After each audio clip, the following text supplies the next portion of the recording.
por que que a gente tem que voltar para Roma antiga para entender parte dessa obra. Na verdade, é importantíssimo, porque Dante vai construir todo o seu pensamento político usando como referência o Império Romano. E traz, a Divina Comédia traz esse mundo da Roma antiga, dos mitos antigos, inclusive, e dos personagens antigos para dentro da Divina Comédia, para que eles expliquem algumas situações. E no Paraíso, no canto 6, ele vai contar a famosa história de Júlio César, que quando ele atravessou o rio Rubicão ficava ali mais ou menos na região de Ravenna, Rímini, e era o limite que a lei romana dizia que um exército romano, um general romano armado, não poderia ultrapassar esse limite do rio Rubicão armado. Caso ele fizesse isso, ele estaria declarando guerra a Roma. E Júlio César fez isso em janeiro de 49 a.C., quando começa uma guerra civil entre principalmente o Senado e Pompeu e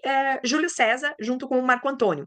Então, ele coloca isso dentro da Divina Comédia, contando que Júlio César, para chegar a esse início de império,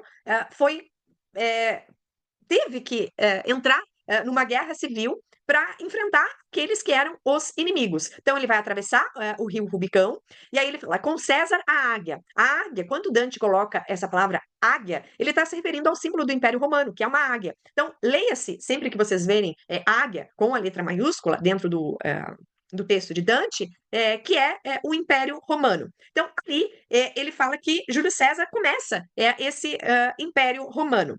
E aí ele continua, nas mãos de outro, que vai acabar, que é o Otávio, né? Nas mãos de outro, vai acontecer a vingança contra os assassinos de Júlio César. E aí ele coloca aqui Bruto e Cássio, que aparece já lá no inferno. No paraíso ele repete, que no inferno Bruto e Cássio estão sentindo. Aí sofrem Perúdia e Módena.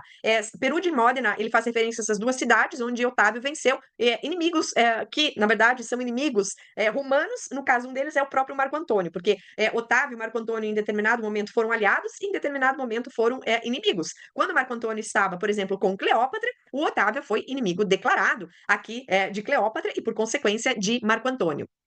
E aí ele continua a história no canto 6, dizendo que o Otávio vai vencer aqueles que mataram Júlio César e também aqueles que estavam traindo Roma, como Marco Antônio. Então ele diz que a Cleópatra vai se matar, né, com uma picada de serpente. Então, aqui, Cleópatra se mata com uma picada de serpente. Eu fiz questão de colocar, na primeira aula minha, eu não coloquei em italiano, mas eu fiz questão de colocar, porque às vezes é mais fácil da gente entender. Em italiano, o que Dante quer dizer do que na tradução, tá? E é mais bonito também. Então, por isso que hoje eu coloquei as duas para vocês. Então, ele fala, né, que piange ancora la triste Cleópatra, quer dizer que a Cleópatra viu que ia perder e acabou se matando com uma picada de cobra. Essa história da picada de cobra não é algo comprovado dentro da história. Enquanto não se encontrar o corpo de Cleópatra, a gente não tem certeza de como ela morreu. Bem, aí ele continua, até o roxo mar, tudo a águia toma. A águia agora sempre aqui, o Império Romano.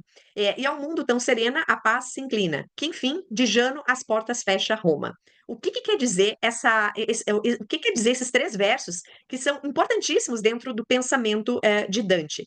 Ele vai falar que então César foi assassinado por Cássio e Brutus, que vão para o inferno, e já estão lá no inferno de Dante, sendo mastigados por Lúcifer. Aí ele vai falar que Otávio continuou o projeto de Júlio César, matando aqueles que tinham assassinado Júlio César e eliminando também aqueles que eram inimigos, como Cleópatra e Marco Antônio. E que Otávio conseguiu chegar até o Roxo Mar. O Roxo Mar, aqui no caso, é o Mar Vermelho, tá? Então, o Otávio conquistou o Egito, porque essa vitória, a morte de Cleópatra e Marco Antônio, vai significar a conquista definitiva dos romanos do Egito. Inclusive, esse foi um dos motivos, isso acontece em 30 a.C. Isso é um dos motivos pelos quais o Senado vai entender que Otávio merecia esse título de príncipes. Então, algum tempo depois, ele vai ganhar o título de príncipes em 27 a.C., virando oficialmente o primeiro imperador romano. Então, esse Roxo Mar é a conquista quando Otávio conquistou o Egito, eliminando a Cleópatra e Marco Antônio. E esse detalhe, que enfim, de Jano as portas fecha, né, que é que fu serrato a Giano il suo delubro, existia em Roma um templo dedicado ao deus Jano. E os romanos entendiam que esse templo tinha que ficar com as portas abertas em caso de guerra.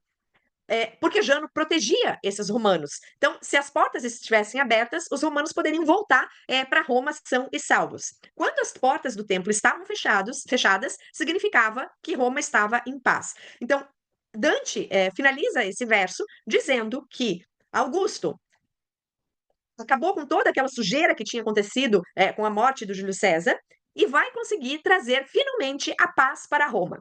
Ora, por que Dante pensa isso? Porque esse é o pensamento que existia da figura de Otávio. Os próprios romanos construíram essa imagem de Otávio, que ele trouxe a paz para Roma. Inclusive, tem um monumento chamado o Arapaxes, que fica.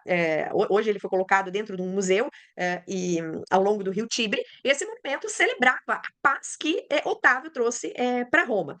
Então, na visão de Dante, Otávio foi esse imperador que vai vingar a morte de Júlio César, que foi uma morte injusta, e vai trazer a paz para Roma.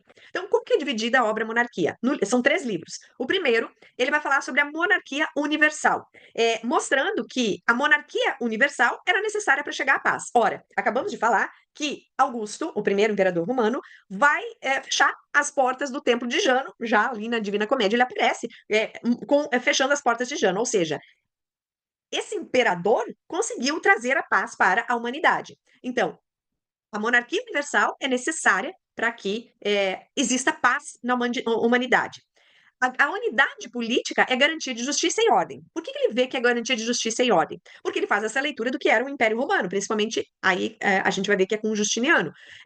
O Justiniano, o imperador que vai se converter, que vai criar o Código de Leis, vai arrumar aquilo que não era mais condizente com esse mundo cristão e organiza o mundo dos homens na figura de imperador. Então, a referência para Dante dessa monarquia universal é o Império Romano. No livro 2, ele vai falar sobre a ordem divina do poder imperial, dizendo que tudo isso que aconteceu com o Império Romano não foi um acaso da história. Ele fala que tudo isso é um desenho divino, que foi Deus quem quis, que foi uma intervenção divina que ajudou a formação do Império Romano, ajudando o imperador a criar as leis e organizar a humanidade. E Roma tinha sido escolhida por Deus para preparar o mundo para a chegada de Jesus e para dar unidade à igreja. Então, ele coloca Roma como centro desse mundo que ele está criando. E no livro 3, ele vai falar sobre imperador e papa. Então, ele fala assim, ó, que o poder temporal não deriva do poder espiritual. Os dois têm origem divina, mas cada soberano tem seu papel. Então, Dante vai deixar claro que não existe subordinação. Os dois devem estar na mesma linha. O papa não tem que ser mais importante que o imperador não tem que ser mais importante que o papa, e não tem que fazer as coisas que o imperador faz, e o imperador não tem que fazer as coisas que o papa faz. São duas coisas diferentes. Esses dois, papa e imperador, deveriam viver em equilíbrio. Então, todo esse pensamento da monarquia, ele vai colocar, de certa forma, depois, lá no canto 6. Então, para Dante, existem 3 dimensões de mundo. O mundo o teológico, que a história como desenho providencial de Deus, o mundo jurídico, que é o direito romano como base para a ordem civil, aí a gente vai chegar lá no Justiniano, o mundo político, né? A outra dimensão é a dimensão política, como o imperador que garante a paz universal, que era o que ele estava querendo, o que ele estava buscando.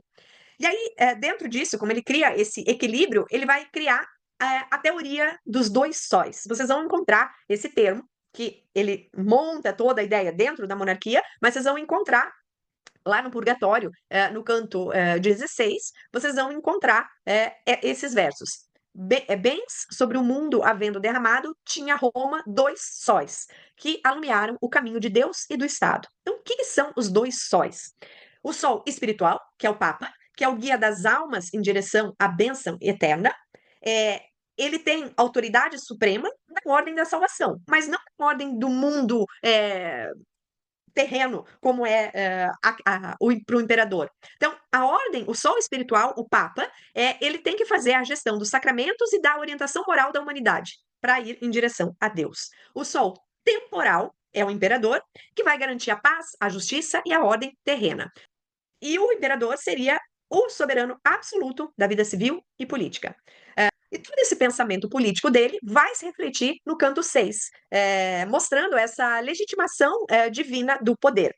Então, o que que acontece no canto 6? No canto 6, ele vai encontrar com Justiniano, que vai ser considerado como modelo de soberano justo. Ele é aquele que vai se converter, vai dar o controle militar a Belisário, que era o general de guerra dele, e vai fazer o código de leis. Ou seja, ele vai organizar o mundo, que é essa visão que o Dante tinha, que o imperador tinha essa função, organizar o mundo terreno. Então, ele era um governante, um soberano, que governava não por ambição, não porque ele queria mais alguma coisa, mas para servir a justiça de Deus na terra. Bom, então onde que Dante vai encontrar com esse imperador, que seria o imperador justo, que criou as leis e que conseguiu organizar o mundo terreno? Ele vai encontrar com Justiniano, no canto 6, no paraíso, no céu de Mercúrio, que era reservado às almas que colaboravam para a glória terrena. Como é que ele se apresenta, né? César, Justiniano, fui chamado do amor que sinto por querer movido o supérfluo das leis eis cerceado. Então ele fala assim: fui um César, né? Fui um imperador, sou Justiniano, e fui eu que organizei as leis. Então, por fim, para a gente encerrar esse debate, o imperador, o Papa e os fins da vida humana, para Dante existia uma esfera temporal e uma esfera espiritual. A esfera, o objetivo, né, o que era essa esfera temporal, o resumo de tudo que nós vimos, era perseguir a felicidade na vida terrena, na vida da Terra. Era o paraíso terrestre. Como que você conseguia esse paraíso terrestre? Através da iluminação, né? Iluminação no caso de estudo da filosofia. Mas isso não anula o seu lado espiritual. Então, essa esfera temporal é o sol ali do imperador. Quem é o guia dessa esfera temporal? É o imperador. E quem é que é o guia da esfera espiritual? É o Papa, né? Os dois lados precisam de um guia. Então, a esfera espiritual era você perseguir a felicidade da vida eterna. Na visão de Deus, o paraíso celeste. Então, a esfera temporal, o paraíso na terra, com o conhecimento, com a filosofia. A esfera espiritual, com fé, com os ensinamentos espirituais, com o Papa como guia. E assim, Dante consegue organizar o que, naquele momento, no mundo dele, estava totalmente desorganizado, que era aquele contexto histórico que nós falamos da corte papal em Avignon, as brigas internas. Ele fala: olha, não existe essa discussão. O Papa não tem que ter poder temporal. O Papa é o poder espiritual e o imperador é o poder temporal. E assim encerro a nossa aula de hoje. Eu sei que é bastante complexa essa questão histórica, mas espero que tenha iluminado um pouco vocês para que vocês possam seguir lendo a Divina Comédia. Um beijo grande para vocês e até a próxima aula. Beijo!